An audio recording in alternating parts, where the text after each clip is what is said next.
Group 2. Group 2. Lisa, take it away. Okay, so we're going to be covering economic and legal reporting, and I work for the Kiplinger letter, which is very economic focused, so I thought I'd start off with economic indicators.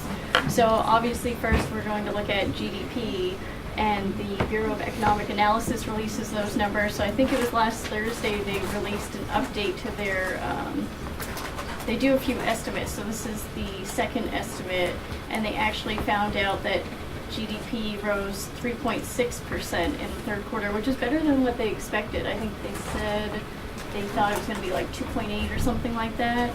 So, I mean, it's kind of an interesting time, especially with the economic reporting of the post-recession era, trying to evaluate how the economy's doing and is it getting better. And of course, everyone points out that this is the slowest recovery since World War II, so it's definitely a trying time. So we look at the, I'm sorry, can I just ask, do we want lights up or down? Yeah, I'm fine either way, whatever. Down.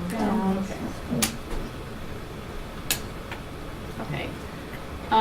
So if you wanted to find the recent numbers on GDP, the Bureau of Economic Analysis is a good bet, and we include all of these links on your handouts, so you'll see it there.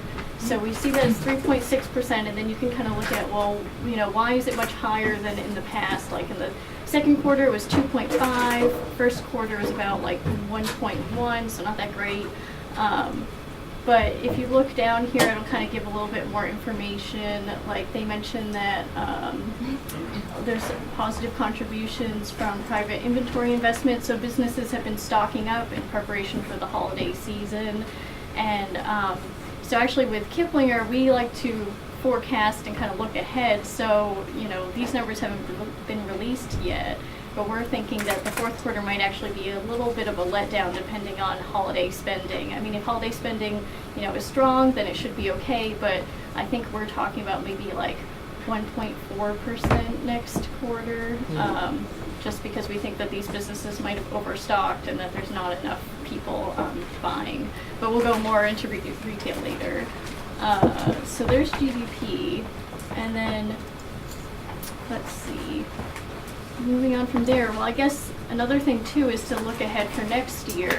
I think we do expect, let's see, so for the total for this year, Kiplinger's thinking it's going to be maybe 1.7% GDP for the country, which isn't that great when you look at, obviously, China is still a powerhouse but slowing. They're at 7 to 7.5% for the year. And India, I think, is around 4.5%, to give you some perspective there. But then again, I guess we're doing better than the Eurozone, because that's negative 4% growth there, because they're trying to get out of their own recession. And so for next year, we're thinking that hopefully nationwide and globally the economy will be better. We might pull off maybe a little over 2% GDP. So I don't know, in your reporting, you might want to look at in what ways if the economy is getting better, which hopefully it will be, what ways in your states is the economy improving. And so obviously another factor into that is employment, and the employment numbers come from the Bureau of Labor Statistics. So they're saying that the employment rate now is around 7% as of November, and we've added about 203,000 jobs to the economy, so that's actually pretty good. But another thing, when you're looking at these numbers, you do want to kind of read on and see what sort of analysis they provide, or even call up a place like IHS Global Insights or Moody's to kind of get more perspective, because even though the unemployment rate has dropped to 7%, when they're calculating employment, people who have gone distraught and just kind of dropped out of the job search aren't included in those numbers. So we're expecting that actually the unemployment rate could kind of vary between 6.9 and 7.2%, because as more people see the economy's getting better and more jobs are being added, then they're going to start searching for a job. So it might actually make the unemployment rate higher, but it's just showing that there's further participation in the workforce. And let's see, did I cover everything with that? I think so. Oh, and I was going to look at too. Oh, clicked out of it. So if you just even wanted to cover even a specific position or see how many jobs, lawyers or something there are in the country, you can go, there's a lot of data on the Bureau of Labor Statistics website. So you go to subjects and then down to, let's see, I think it's, under employment, you'll see employment by occupation. There it is. And so you can find out, even what people are earning at a specific job level. Where is the next one? Scroll down to May 2012 data, and then occupation profiles, and we could even do, is there like media, designers, artists.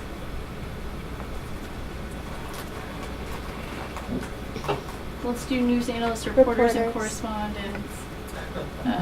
Wasn't it like the Washington or the Wall Street Journal did their list, and it was being a reporter was the last, like the worst job to have in 2013. Oh, really? Yeah, I think so. didn't see that. It was like below like lumberjack. Yeah, it was really bad. I mean, those things you gotta kind of wonder those. So you see with reporters and correspondents, although it excludes broadcast news analysts, you got like about 45,000 of them, and it talks about the mean annual wage.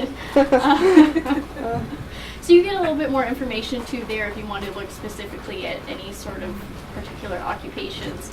And obviously the jobs that are being added nowadays are kind of more low-paying service jobs or part-time jobs, and those are mainly in like restaurants, retail, like healthcare. So you could look a little more in depth into that if you wanted to. And so then moving on, you can look at interest rates. And I'll admit I'm not like an interest rate guru, but to give you a brief overview, basically, when you look at interest rates, it's the rate at which banks are kind of are allowed to, I guess charge for compensation for making a loan, at least in some instances. So, for instance, something they're definitely a good indicator for how the economy is going, because we take a look at, let's see, it's the Treasury constant maturities, and we'll take a look at the 10-year T-notes, because those are auctioned off. So it kind of gives you a good idea of what consumer confidence is like.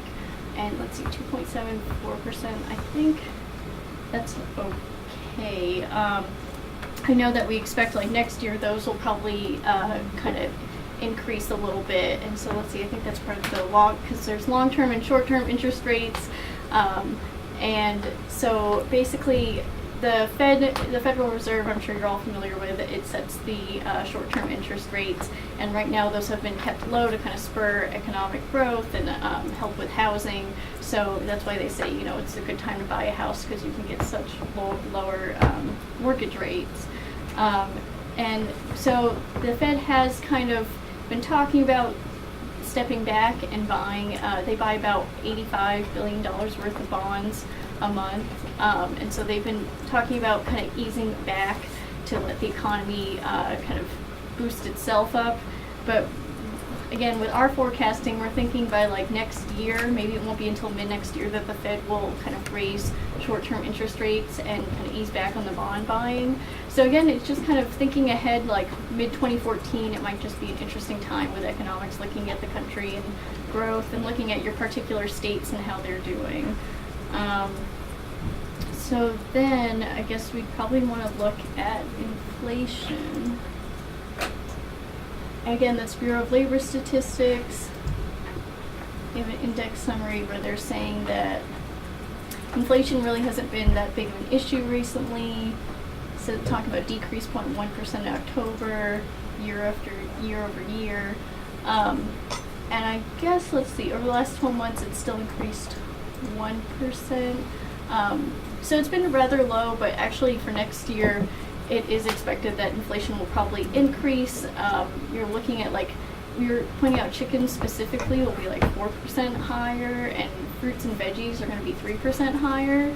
So it might be something to look at in terms of like the average household, and you know, obviously their costs are going to be going up, and how well is the economy going to be to support them and kind of making those purchases.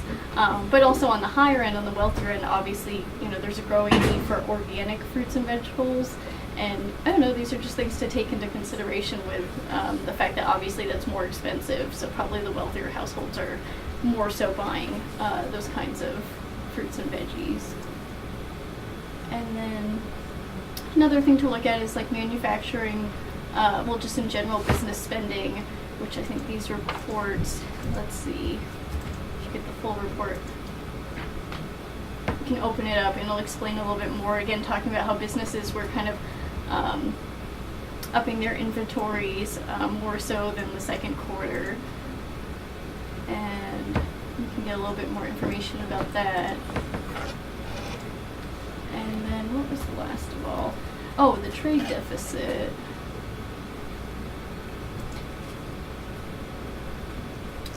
So looking at the trade deficit, you